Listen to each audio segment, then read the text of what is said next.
guys, ConnorTsunami here. Today, I want to talk about the JLPT. I took the JLPT on the weekend, and because of that, I feel like it might benefit you guys to know a little bit more about the JLPT and sort of what it's about. So today, I'm going to explain to you what the JLPT is about, the different levels and sort of what they entail, and what exactly you can do to take these tests and what they'll get you in return for taking them. Right, so let's get a start. The JLPT's full title is the Japanese Language Proficiency Test. In Japanese, it's called the Nihongo Nyoruku Shiken, or in more formal situations, the Nihongo Nyoruku Kentei Shiken. The reason for this is because the Kentei means official, and because of that it's used in writing down on like resumes and stuff. So if you're looking to get a job or something like that, it helps a lot with having, some level of the JLPT, preferably 3 and above. So from here on, I'm going to explain the different levels of the JLPT, what they sort of entail, and what some of the merits are of having some of them. The JLPT N5 is considered the most beginner-most level. In this level, you don't have any questions that have answers written in kanji, so you don't have to memorize any kanji in order to answer them, because any kanji in the questions themselves have furigana, which is small hiragana written above them. This is pretty much the easiest level you can possibly take, and it shouldn't be too much of a difficulty for anyone who studied basic Japanese. The N4 is considered the lower intermediate level. Now this level does have a little bit of kanji in it, and it takes a little bit of studying to get used to it, but it's not too much of a challenge for anyone who studied more than probably, a few months. So most people should be able to take this level without relative difficulty, rather quickly. The N3 is considered the upper intermediate level. And the N3 is actually a little bit of a jump from the N4, so some people might have a little bit of difficulty with trying to take this level if they've just come from the N4. It contains a lot more kanji that's used in everyday life, and because of that, there's a lot of it to learn. The kanji in the N3, I myself had a little bit of difficulty with. The N3 is where I first started studying officially in the JLPT line of things, and because of that, I had a bit of difficulty because I didn't formally learn any of the stuff from the N4. So I highly recommend that if you're going to try for anything above the N4, make sure you take the N4 first and understand all of the curriculum in it, because it helps a lot. The N2 level is considered the lower advanced level. The N2 itself is probably the biggest jump between any level of the JLPT between N2 and N3, or at the very least it's considered this way by a lot of people who take it. I took the N2 myself recently and I found it extremely difficult because I've only studied a couple of months ever since I finished the N3 into the N2, and it was ridiculously difficult for me. So if you're going to try and take the N2, I recommend you planning and study before you try take it. Alongside that, there is a merit to having the N2. In Japan, the N2 is often a prerequisite for trying to get into some universities in Japan, so if you're going to try and apply for a university as a student of any kind in Japan, I recommend highly that you have at least N2, because a lot of places simply will not accept your application without it. Otherwise, it can also be a very good merit on your resume if you plan on getting a job here in Japan, like a part-time job or even a full-time job if you plan on getting that kind of visa. Now, the N1 is the most difficult level of them all in the JLPT. It's considered the most advanced level. N1 itself, between N1 and N2, is not the biggest leap. As I stated before, the biggest leap is, according to most people who take these tests, the N2 and N3 being the biggest gap. So if you've studied and passed N2 and you understand most of the things for N2, studying N1 should not be nearly as difficult for you as studying for N2 was. However, N1 does have a much higher difficulty rating in that it has a lot of Japanese that apparently a lot of Japanese people themselves don't know. I spoke on this with a couple of my high school teachers when I went to high school last year here in Japan, and apparently they admitted themselves that a lot of Japanese don't actually understand the words that are on these tests. So N1 is an extremely difficult level of Japanese, and most normal Japanese citizens don't actually know what some of the words on these tests are, according to my sources. Therefore, the N1 is generally only used as a merit for trying to get into the higher level universities here in Japan. More prestigious universities don't require N2, but N1 as a prerequisite for getting into their universities. So, if you plan on going somewhere like Haneda University or Tokyo University, I suggest that you get an N1 before trying to apply, because otherwise you probably have a much higher rate of being rejected. Okay then, so that's all the different levels of the JLPT that you can try and take.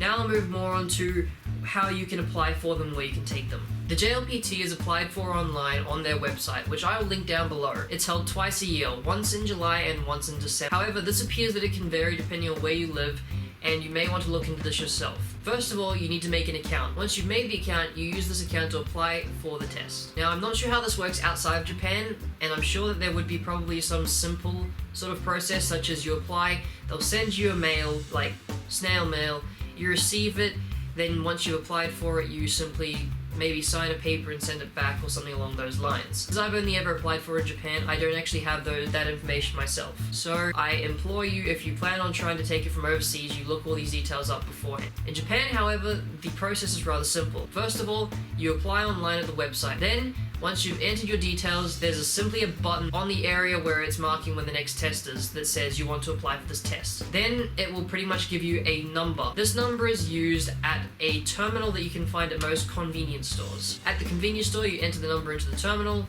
which is used for a number of different prepaid services.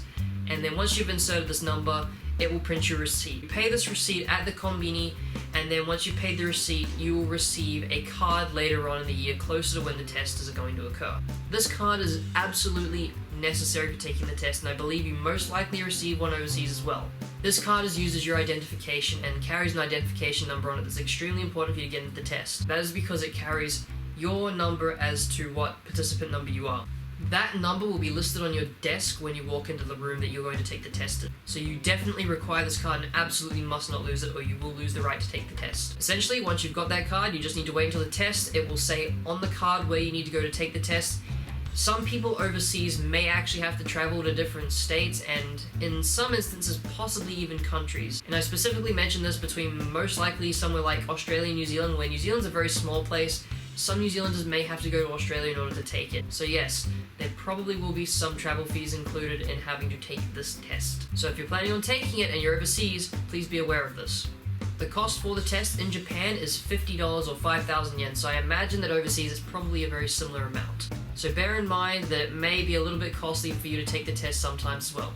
Okay, now let's go over some of the rules of the test. Within the test, there are a very strict set of guidelines you need to follow. There are always at least 3 teachers within the room keeping an eye on all the students to make sure there is no cheating going on. Within the room, all cell phones must be turned off. If it rings out, you get a red card like in soccer, which means that you are out and you must leave the room immediately. This means that you fail the test and you may not take it again until the next time that it is coming up, which if it's in July is December, or in December the next time you can take it in July. So you must absolutely avoid this no matter what. There are some instances like taking out your phone from a given packet which you are given at the start of the test. If you take it out, then you'll receive a yellow card. Now what the yellow card means is it means that you are on a warning. You get 2 yellow cards, you're then issued a red card and you must leave immediately. So do your best not to even get a yellow card, let alone a red, otherwise you're going to be very disappointed. In these tests, there are generally 2 halves to it, depending on which level you take. From N3 and above, there are more sections to the test. When I took N3 last year, there were 3 different sections, I believe, and I got 2 different breaks from it. The breaks last for I think a total of 30 to 40 minutes, which might seem like a long time, but when you break it down, it's really not.